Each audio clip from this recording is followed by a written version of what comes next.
श्रीगणेशाय नमः। अथ श्री गणपति मंगलमालिका स्तोत्रम्। श्रीकंठ प्रेमपुत्राय गौरी वामांगवासिने द्वात्रिंशद्रूपयुक्ताय श्रीगणेशाय मंगलम्। आदिपूज्याय देवाय दन्तमोदकधारिणे वल्लभाप्राणकान्ताय श्रीगणेशाय मंगलम्। लंबोदराय शान्ताय चन्द्रगर्वापहारिणे गजाननाय प्रभवे श्रीगणेशाय मंगलम्। पंचहस्ताय वन्द्याय पाशाङ्कुशधराय च श्रीमते गजकर्णाय श्रीगणेशाय मंगलम्। द्वैमातुराय बालाय हेरम्बाय महात्मने विकटायाखुवाहाय श्रीगणेशाय मंगलम्। कृष्णशृङ्गायाजिताय क्षिप्राभीष्टार्थदायिने सिद्धिबुद्धिप्रमोदाय श्रीगणेशाय मंगलम्। विलम्बियज्ञसूत्राय सर्वविघ्ननिवारिणे दूर्वादलसुपूज्याय श्रीगणेशाय मंगलम्। महाकायाय भीमाय महासेनाग्रजन्मने त्रिपुरारिवरोधात्रे श्रीगणेशाय मंगलम्। सिन्दूररम्यवर्णाय नागबद्धोदराय च आमोदाय प्रमोदाय श्रीगणेशाय मंगलम्। विघ्नकर्त्रे दुर्मुखाय विघ्नहर्त्रे शिवात्मने सुमुखायैकदन्ताय श्रीगणेशाय मंगलम्। समस्तगणनाथाय विष्णवे धूमकेतवे त्र्यक्षाय भालचन्द्राय श्रीगणेशाय मंगलम्। चतुर्थीशाय मान्याय सर्वविद्याप्रदायिने वक्रतुण्डाय कुब्जाय श्रीगणेशाय मंगलम्। तुण्डिने कपिलाक्षाय श्रेष्ठाय ऋणहारिणे उद्दण्डोद्दण्डरूपाय श्रीगणेशाय मंगलम्। कष्टहर्त्रे द्विदेहाय भक्तेष्टजयदायिने विनायकाय विभवे श्रीगणेशाय मंगलम्। सच्चिदानन्दरूपाय निर्गुणाय गुणात्मने वटवे लोकगुरवे श्रीगणेशाय मंगलम्। श्रीचामुण्डासुपुत्राय प्रसन्नवदनाय च श्रीराजराजसेव्याय श्रीगणेशाय मंगलम्। श्रीचामुण्डाकृपापात्र श्रीकृष्णेन्द्रविनिर्मितां विभूतिमातृकारम्यां कल्याणैश्वर्यदायिनीं श्रीमहागणनाथस्य शुभां मंगलमालिकां यः पठेत् सततं वाणीं लक्ष्मीं सिद्धिमवाप्नुयात्। श्रीकण्ठप्रेमपुत्राय गौरी वामांगवासिने द्वात्रिंशद्रूपयुक्ताय श्रीगणेशाय मंगलम्। आदिपूज्याय देवाय दन्तमोदकधारिणे वल्लभाप्राणकान्ताय श्रीगणेशाय मंगलम्। लंबोदराय शान्ताय चन्द्रगर्वापहारिणे गजाननाय प्रभवे श्रीगणेशाय मंगलम्। पंचहस्ताय वन्द्याय पाशाङ्कुशधराय च श्रीमते गजकर्णाय श्रीगणेशाय मंगलम्। द्वैमातुराय बालाय हेरम्बाय महात्मने विकटायाखुवाहाय श्रीगणेशाय मङ्गलम् कृष्णशृङ्गायाजिताय क्षिप्राभीष्टार्थदायिने सिद्धिबुद्धिप्रमोदाय श्रीगणेशाय मङ्गलम् विलम्बियज्ञसूत्राय सर्वविघ्ननिवारिणे दूर्वादलसुपूज्याय श्रीगणेशाय मङ्गलम् महाकायाय भीमाय महासेनाग्रजन्मने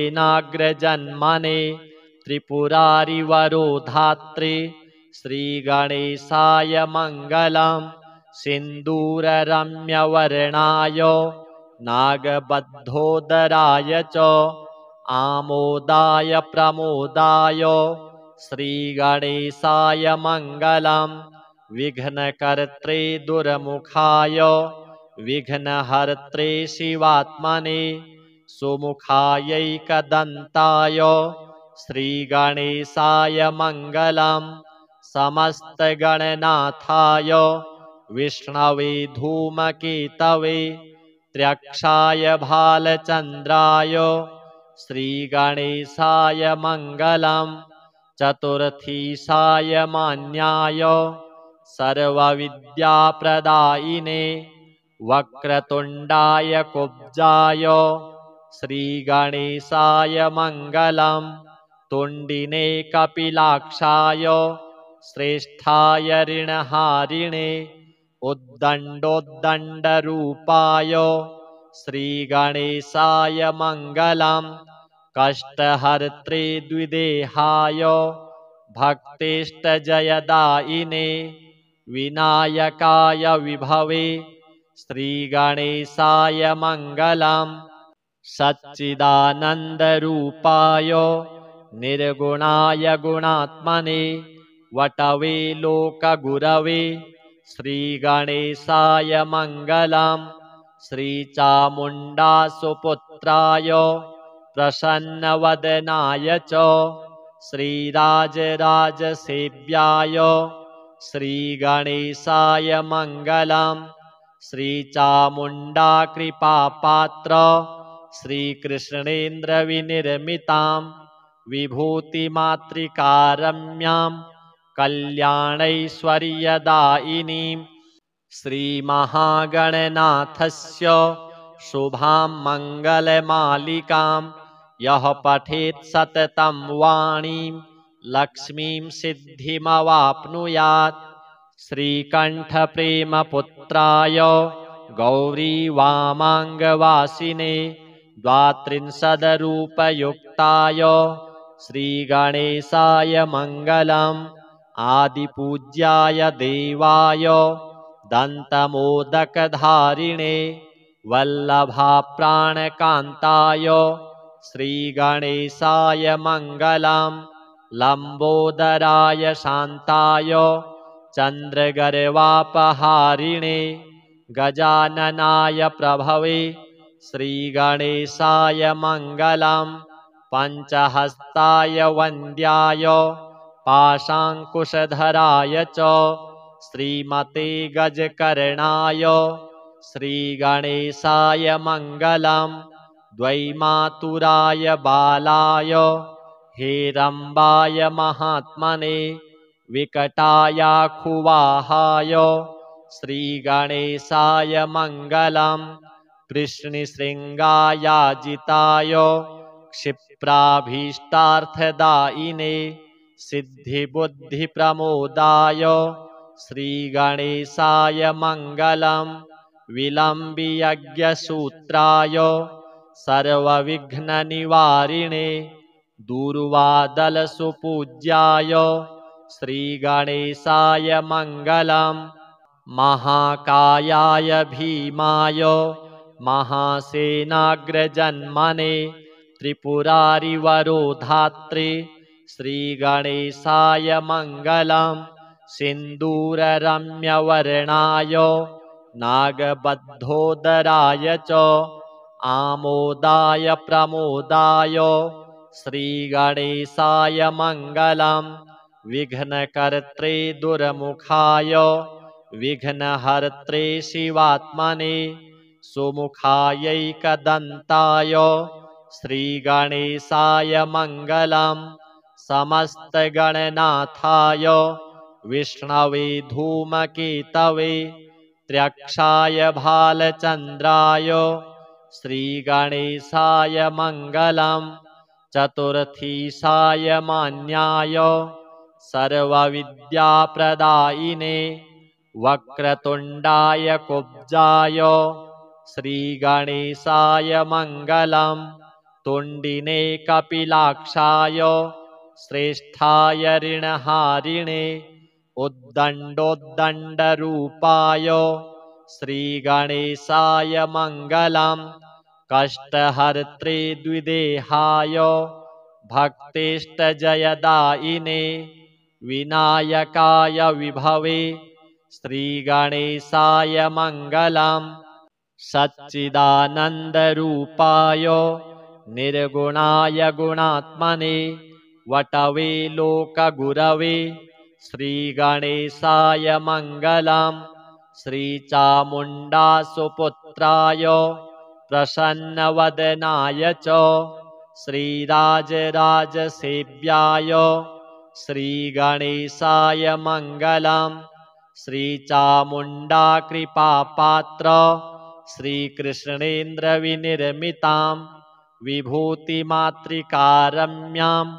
कल्याणैश्वर्यदायिनीं श्रीमहागणनाथस्य शुभां मङ्गलमालिकां यः पठेत् सततं वाणीं लक्ष्मीं सिद्धिमवाप्नुयात् श्रीकण्ठप्रेमपुत्राय गौरीवामाङ्गवासिने द्वात्रिंशदरूपयुक्ताय श्रीगणेशाय मङ्गलम् आदिपूज्याय देवाय दन्तमोदकधारिणे वल्लभाप्राणकान्ताय श्रीगणेशाय मङ्गलम् लम्बोदराय शान्ताय चन्द्रगर्वापहारिणे गजाननाय प्रभवे श्रीगणेशाय मङ्गलम् पञ्चहस्ताय वन्द्याय पाशाङ्कुशधराय च श्रीमते गजकर्णाय श्रीगणेशाय मङ्गलम् द्वैमातुराय बालाय हेरम्बाय महात्मने विकटायाखुवाहाय श्रीगणेशाय मङ्गलम् कृष्णशृङ्गायाजिताय क्षिप्राभीष्टार्थदायिने सिद्धिबुद्धिप्रमोदाय श्रीगणेशाय मङ्गलम् विलम्बियज्ञसूत्राय सर्वविघ्ननिवारिणे दूर्वादलसुपूज्याय श्रीगणेशाय मङ्गलम् महाकायाय भीमाय महासेनाग्रजन्मने त्रिपुरारिवरोधात्रे श्रीगणेशाय मङ्गलम् सिन्दूररम्यवर्णाय नागबद्धोदराय च आमोदाय प्रमोदाय श्रीगणेशाय मङ्गलम् विघ्नकर्त्रे दुर्मुखाय विघ्नहर्त्रे शिवात्मने सुमुखायैकदन्ताय श्रीगणेशाय मङ्गलम् समस्तगणनाथाय विष्णवे धूमकेतवे त्र्यक्षाय भालचन्द्राय श्रीगणेशाय मङ्गलम् चतुर्थीशाय मान्याय सर्वविद्याप्रदायिने वक्रतुण्डाय कुब्जाय श्रीगणेशाय मङ्गलम् तुण्डिने कपिलाक्षाय श्रेष्ठाय ऋणहारिणे उद्दण्डोद्दण्डरूपाय श्रीगणेशाय मङ्गलम् कष्टहर्त्रे द्विदेहाय भक्तिष्टजयदायिने विनायकाय विभवे श्रीगणेशाय मङ्गलम् सच्चिदानन्दरूपाय निर्गुणाय गुणात्मने वटवे लोकगुरवे श्रीगणेशाय मङ्गलम् श्रीचामुण्डासुपुत्राय प्रसन्नवदनाय च श्रीराजराजसेव्याय श्रीगणेशाय मङ्गलम् श्रीचामुण्डाकृपापात्र श्रीकृष्णेन्द्रविनिर्मितां विभूतिमातृकारम्यां कल्याणैश्वर्यदायिनीं श्रीमहागणनाथस्य शुभां मङ्गलमालिकां यः पठेत् सततं वाणीं लक्ष्मीं सिद्धिमवाप्नुयात् श्रीकण्ठप्रेमपुत्राय गौरीवामाङ्गवासिने द्वात्रिंशदरूपयुक्ताय श्रीगणेशाय मङ्गलम् आदिपूज्याय देवाय दन्तमोदकधारिणे वल्लभाप्राणकान्ताय श्रीगणेशाय मङ्गलम् लम्बोदराय शान्ताय चन्द्रगर्वापहारिणे गजाननाय प्रभवे श्रीगणेशाय मङ्गलम् पञ्चहस्ताय वन्द्याय पाशाङ्कुशधराय च श्रीमते गजकर्णाय श्रीगणेशाय मङ्गलम् द्वैमातुराय बालाय हेरम्बाय महात्मने विकटायाखुवाहाय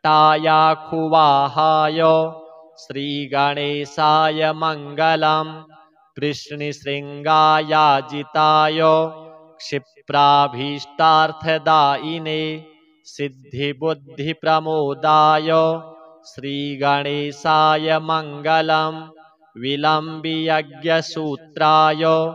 सर्वविघ्ननिवारिणे दूर्वादलसुपूज्याय श्रीगणेशाय मङ्गलम् महाकायाय भीमाय महासेनाग्रजन्मने त्रिपुरारिवरोधात्रे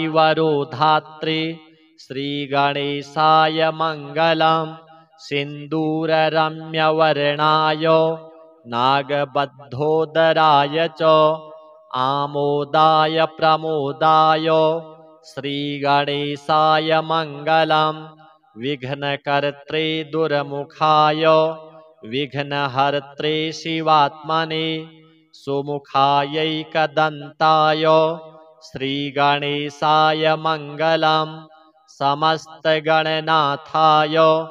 विष्णवे धूमकेतवे त्र्यक्षाय भालचन्द्राय श्रीगणेशाय मङ्गलम् चतुर्थीशाय मान्याय सर्वविद्याप्रदायिने वक्रतुण्डाय कुब्जाय श्रीगणेशाय मङ्गलम् तुण्डिने कपिलाक्षाय श्रेष्ठाय ऋणहारिणे उद्दण्डोद्दण्डरूपाय श्रीगणेशाय मङ्गलम् कष्टहर्त्रे द्विदेहाय भक्तिष्टजयदायिने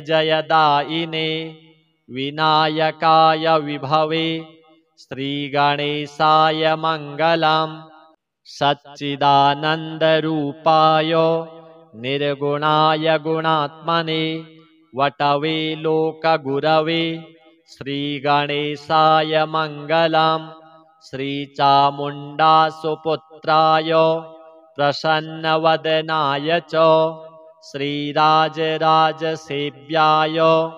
श्रीगणेशाय मङ्गलम् श्रीचामुण्डाकृपापात्र श्रीकृष्णेन्द्रविनिर्मितां विभूतिमातृकारम्यां कल्याणैश्वर्यदायिनीं श्रीमहागणनाथस्य शुभां मङ्गलमालिकां यः पठेत् सततं वाणीं लक्ष्मीं सिद्धिमवाप्नुयात् श्रीकण्ठप्रेमपुत्राय गौरीवामाङ्गवासिने द्वात्रिंशदरूपयुक्ताय श्रीगणेशाय मङ्गलम्। आदिपूज्याय देवाय दन्तमोदकधारिणे वल्लभाप्राणकान्ताय श्रीगणेशाय मङ्गलम्। लम्बोदराय शान्ताय चन्द्रगर्वापहारिणे गजाननाय प्रभवे श्रीगणेशाय मङ्गलम्। पञ्चहस्ताय वन्द्याय पाशाङ्कुशधराय च श्रीमते गजकर्णाय श्रीगणेशाय मङ्गलम्। द्वैमातुराय बालाय हेरम्बाय महात्मने विकटायाखुवाहाय श्रीगणेशाय मङ्गलम्। कृष्णशृङ्गायाजिताय क्षिप्राभीष्टार्थदायिने सिद्धिबुद्धिप्रमोदाय श्रीगणेशाय मङ्गलम्। विलम्बियज्ञसूत्राय सर्वविघ्ननिवारिणे दूर्वादलसुपूज्याय श्रीगणेशाय मङ्गलम्। महाकायाय भीमाय महासेनाग्रजन्मने त्रिपुरारिवरोधात्रे श्रीगणेशाय मङ्गलम्।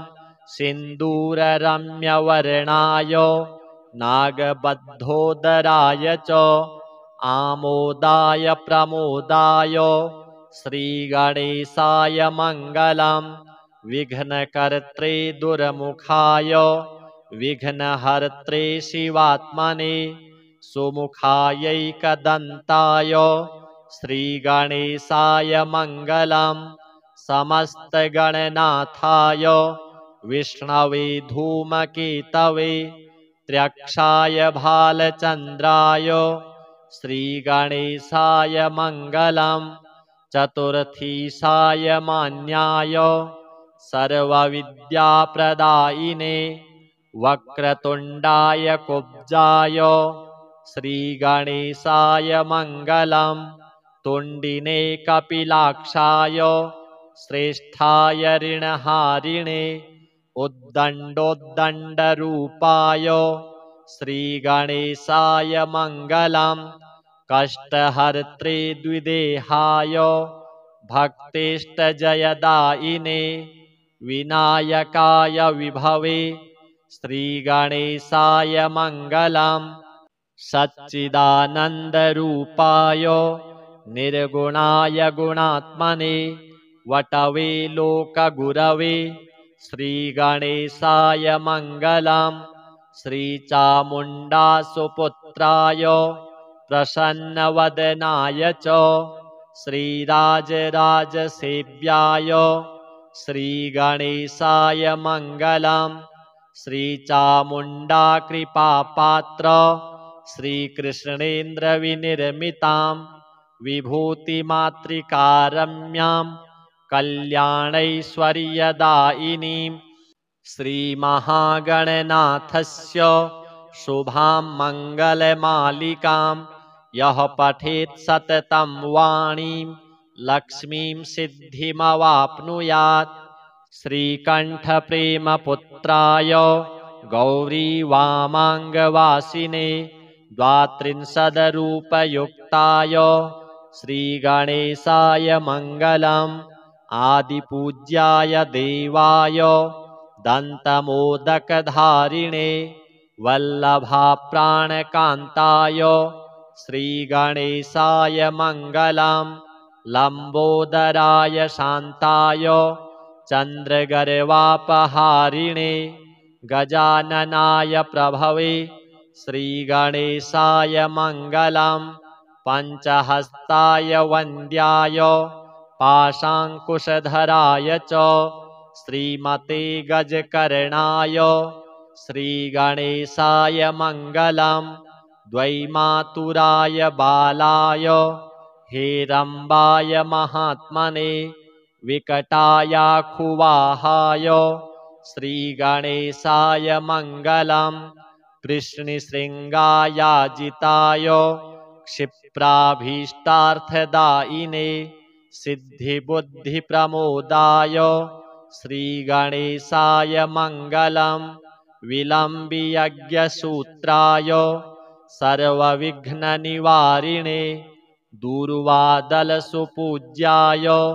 श्रीगणेशाय मङ्गलम् महाकायाय भीमाय महासेनाग्रजन्मने त्रिपुरारिवरोधात्रे श्रीगणेशाय मङ्गलम् सिन्दूररम्यवर्णाय नागबद्धोदराय च आमोदाय प्रमोदाय श्रीगणेशाय मङ्गलम् विघ्नकर्त्रे दुर्मुखाय विघ्नहर्त्रे शिवात्मने सुमुखायैकदन्ताय श्रीगणेशाय मङ्गलम् समस्तगणनाथाय विष्णवे धूमकेतवे त्र्यक्षाय भालचन्द्राय श्रीगणेशाय मङ्गलम् चतुर्थीशाय मान्याय सर्वविद्याप्रदायिने वक्रतुण्डाय कुब्जाय श्रीगणेशाय मङ्गलम् तुण्डिने कपिलाक्षाय श्रेष्ठाय ऋणहारिणे उद्दण्डोद्दण्डरूपाय श्रीगणेशाय मङ्गलम् कष्टहर्त्रे द्विदेहाय भक्तेष्टजयदायिने विनायकाय विभवे श्रीगणेशाय मङ्गलम् सच्चिदानन्दरूपाय निर्गुणाय गुणात्मने वटवे लोकगुरवे श्रीगणेशाय मङ्गलम् श्रीचामुण्डासुपुत्राय प्रसन्नवदनाय च श्रीराजराजसेव्याय श्रीगणेशाय मङ्गलम् श्रीचामुण्डाकृपापात्र श्रीकृष्णेन्द्रविनिर्मितां विभूतिमातृकारम्यां कल्याणैश्वर्यदायिनीं श्रीमहागणनाथस्य शुभां मङ्गलमालिकां यः पठेत् सततं वाणीं लक्ष्मीं सिद्धिमवाप्नुयात् श्रीकण्ठप्रेमपुत्राय गौरीवामाङ्गवासिने द्वात्रिंशदरूपयुक्ताय श्रीगणेशाय मङ्गलम् आदिपूज्याय देवाय दन्तमोदकधारिणे वल्लभाप्राणकान्ताय श्रीगणेशाय मङ्गलम् लम्बोदराय शान्ताय चन्द्रगर्वापहारिणे गजाननाय प्रभवे श्रीगणेशाय मङ्गलम् पञ्चहस्ताय वन्द्याय पाशाङ्कुशधराय च श्रीमते गजकर्णाय श्रीगणेशाय मङ्गलम् द्वैमातुराय बालाय हेरम्बाय महात्मने विकटायाखुवाहाय श्रीगणेशाय मङ्गलम् वृष्णिशृङ्गायाजिताय क्षिप्राभीष्टार्थदायिने सिद्धिबुद्धिप्रमोदाय श्रीगणेशाय मङ्गलम् विलम्बियज्ञसूत्राय सर्वविघ्ननिवारिणे दूर्वादलसुपूज्याय श्रीगणेशाय मङ्गलम् महाकायाय भीमाय महासेनाग्रजन्मने त्रिपुरारिवरोधात्रे श्रीगणेशाय मङ्गलम् सिन्दूररम्यवर्णाय नागबद्धोदराय च आमोदाय प्रमोदाय श्रीगणेशाय मङ्गलम् विघ्नकर्त्रे दुर्मुखाय विघ्नहर्त्रे शिवात्मने सुमुखायैकदन्ताय श्रीगणेशाय मङ्गलम् समस्तगणनाथाय विष्णवे धूमकेतवे त्र्यक्षाय भालचन्द्राय श्रीगणेशाय मङ्गलम् चतुर्थीशाय मान्याय सर्वविद्याप्रदायिने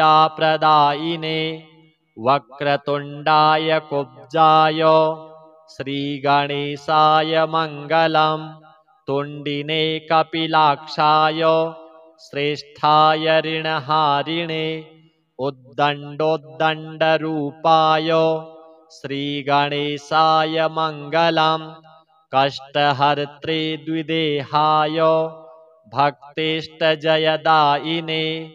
विनायकाय विभवे श्रीगणेशाय मङ्गलम् सच्चिदानन्दरूपाय निर्गुणाय गुणात्मने वटवे लोकगुरवे श्रीगणेशाय मङ्गलम् श्रीचामुण्डासुपुत्राय प्रसन्नवदनाय च श्रीराजराजसेव्याय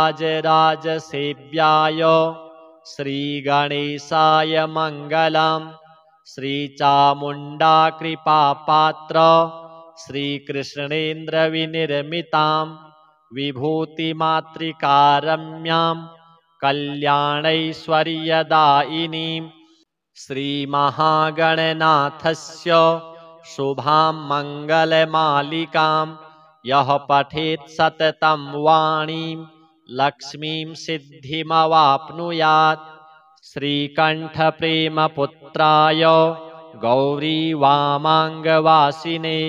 द्वात्रिंशदरूपयुक्ताय श्रीगणेशाय मङ्गलम् आदिपूज्याय देवाय दन्तमोदकधारिणे वल्लभाप्राणकान्ताय श्रीगणेशाय मङ्गलम् लम्बोदराय शान्ताय चन्द्रगर्वापहारिणे गजाननाय प्रभवे श्रीगणेशाय मङ्गलम् पञ्चहस्ताय वन्द्याय पाशाङ्कुशधराय च श्रीमते गजकर्णाय श्रीगणेशाय मङ्गलम् द्वैमातुराय बालाय हेरम्बाय महात्मने विकटायाखुवाहाय श्रीगणेशाय मङ्गलम् कृष्णशृङ्गायाजिताय क्षिप्राभीष्टार्थदायिने सिद्धिबुद्धिप्रमोदाय श्रीगणेशाय मङ्गलम् विलम्बियज्ञसूत्राय सर्वविघ्ननिवारिणे दूर्वादलसुपूज्याय श्रीगणेशाय मङ्गलम् महाकायाय भीमाय महासेनाग्रजन्मने त्रिपुरारिवरोधात्रे श्रीगणेशाय मङ्गलम् सिन्दूररम्यवर्णाय नागबद्धोदराय च आमोदाय प्रमोदाय श्रीगणेशाय मङ्गलम् विघ्नकर्त्रे दुर्मुखाय विघ्नहर्त्रे शिवात्मने सुमुखायैकदन्ताय श्रीगणेशाय मङ्गलम् समस्तगणनाथाय विष्णवे धूमकेतवे त्र्यक्षाय भालचन्द्राय श्रीगणेशाय मङ्गलम् चतुर्थीशाय मान्याय सर्वविद्याप्रदायिने वक्रतुण्डाय कुब्जाय श्रीगणेशाय मङ्गलम् तुण्डिने कपिलाक्षाय श्रेष्ठाय ऋणहारिणे उद्दण्डोद्दण्डरूपाय श्रीगणेशाय मङ्गलम् कष्टहर्त्रे द्विदेहाय भक्तिष्टजयदायिने विनायकाय विभवे श्रीगणेशाय मङ्गलम् सच्चिदानन्दरूपाय निर्गुणाय गुणात्मने वटवे लोकगुरवे श्रीगणेशाय मङ्गलम्। श्रीचामुण्डासुपुत्राय प्रसन्नवदनाय च श्रीराजराजसेव्याय श्रीगणेशाय मङ्गलम्। श्रीचामुण्डा कृपापात्र श्रीकृष्णेन्द्रविनिर्मितां विभूतिमातृकारम्यां कल्याणैश्वर्यदायिनीं श्रीमहागणनाथस्य शुभां मङ्गलमालिकां यः पठेत् सततं वाणीं लक्ष्मीं सिद्धिमवाप्नुयात्। श्रीकण्ठप्रेमपुत्राय गौरीवामाङ्गवासिने द्वात्रिंशदरूपयुक्ताय श्रीगणेशाय मङ्गलम्। आदिपूज्याय देवाय दन्तमोदकधारिणे वल्लभाप्राणकान्ताय श्रीगणेशाय मङ्गलम्। लम्बोदराय शान्ताय चन्द्रगर्वापहारिणे गजाननाय प्रभवे श्रीगणेशाय मङ्गलम्। पञ्चहस्ताय वन्द्याय पाशाङ्कुशधराय च श्रीमते गजकर्णाय श्रीगणेशाय मङ्गलम्। द्वैमातुराय बालाय हेरम्बाय महात्मने विकटायाखुवाहाय श्रीगणेशाय मङ्गलम्। कृष्णशृङ्गायाजिताय क्षिप्राभीष्टार्थदायिने सिद्धिबुद्धिप्रमोदाय श्रीगणेशाय मङ्गलम्। विलम्बियज्ञसूत्राय सर्वविघ्ननिवारिणे दूर्वादलसुपूज्याय श्रीगणेशाय मङ्गलम्। महाकायाय भीमाय महासेनाग्रजन्मने त्रिपुरारिवरोधात्रे श्रीगणेशाय मङ्गलम्। सिन्दूररम्यवर्णाय नागबद्धोदराय च आमोदाय प्रमोदाय श्रीगणेशाय मङ्गलम्। विघ्नकर्त्रे दुर्मुखाय विघ्नहर्त्रे शिवात्मने सुमुखायैकदन्ताय श्रीगणेशाय मङ्गलम्। समस्तगणनाथाय विष्णवे धूमकेतवे त्र्यक्षाय भालचन्द्राय श्रीगणेशाय मङ्गलम्।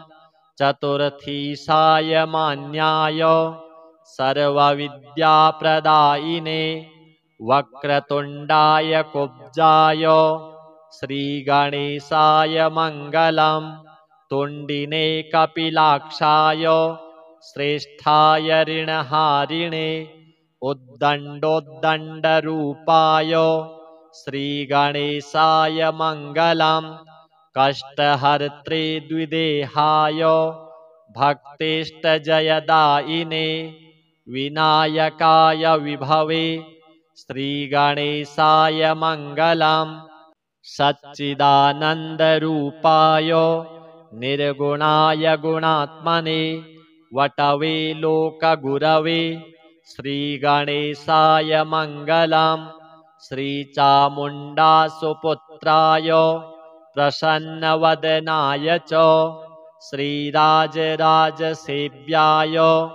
श्रीगणेशाय मङ्गलम्। श्रीचामुण्डा कृपापात्र श्रीकृष्णेन्द्रविनिर्मितां विभूतिमातृकारम्यां कल्याणैश्वर्यदायिनीं श्रीमहागणनाथस्य शुभां मङ्गलमालिकां यः पठेत् सततं वाणीं लक्ष्मीं सिद्धिमवाप्नुयात्। श्रीकण्ठप्रेमपुत्राय गौरीवामाङ्गवासिने द्वात्रिंशदरूपयुक्ताय निवृत्ताय श्रीगणेशाय मङ्गलम्। आदिपूज्याय देवाय दन्तमोदकधारिणे वल्लभाप्राणकान्ताय श्रीगणेशाय मङ्गलम्। लम्बोदराय शान्ताय चन्द्रगर्वापहारिणे गजाननाय प्रभवे श्रीगणेशाय मङ्गलम्। पञ्चहस्ताय वन्द्याय पाशाङ्कुशधराय च श्रीमते गजकर्णाय श्रीगणेशाय मङ्गलम्। द्वैमातुराय बालाय हेरम्बाय महात्मने विकटायाखुवाहाय श्रीगणेशाय मङ्गलम्। कृष्णशृङ्गायाजिताय क्षिप्राभीष्टार्थदायिने सिद्धिबुद्धिप्रमोदाय श्रीगणेशाय मङ्गलम्। विलम्बियज्ञसूत्राय सर्वविघ्ननिवारिणे दूर्वादलसुपूज्याय श्रीगणेशाय मङ्गलम्। महाकायाय भीमाय महासेनाग्रजन्मने त्रिपुरारिवरोधात्रे श्रीगणेशाय मङ्गलम्। सिन्दूररम्यवर्णाय नागबद्धोदराय च आमोदाय प्रमोदाय श्रीगणेशाय मङ्गलम्। विघ्नकर्त्रे दुर्मुखाय विघ्नहर्त्रे शिवात्मने सुमुखायैकदन्ताय श्रीगणेशाय मङ्गलम्। समस्तगणनाथाय विष्णवे धूमकेतवे त्र्यक्षाय भालचन्द्राय श्रीगणेशाय मङ्गलम्। चतुर्थीशाय मान्याय सर्वविद्याप्रदायिने वक्रतुण्डाय कुब्जाय श्रीगणेशाय मङ्गलम्। तुण्डिने कपिलाक्षाय श्रेष्ठाय ऋणहारिणे उद्दण्डोद्दण्डरूपाय श्रीगणेशाय मङ्गलम्। कष्टहर्त्रे द्विदेहाय भक्तेष्टजयदायिने विनायकाय विभवे श्रीगणेशाय मङ्गलम्। सच्चिदानन्दरूपाय निर्गुणाय गुणात्मने वटवे लोकगुरवे श्रीगणेशाय मङ्गलम्। श्रीचामुण्डासुपुत्राय प्रसन्नवदनाय च श्रीराजराजसेव्याय श्रीगणेशाय मङ्गलम्। श्रीचामुण्डाकृपापात्र श्रीकृष्णेन्द्रविनिर्मितां विभूतिमातृकारम्यां कल्याणैश्वर्यदायिनीं श्रीमहागणनाथस्य शुभां मङ्गलमालिकां यः पठेत् सततं वाणीं लक्ष्मीं सिद्धिमवाप्नुयात्। श्रीगणपति देवार्पणमस्तु।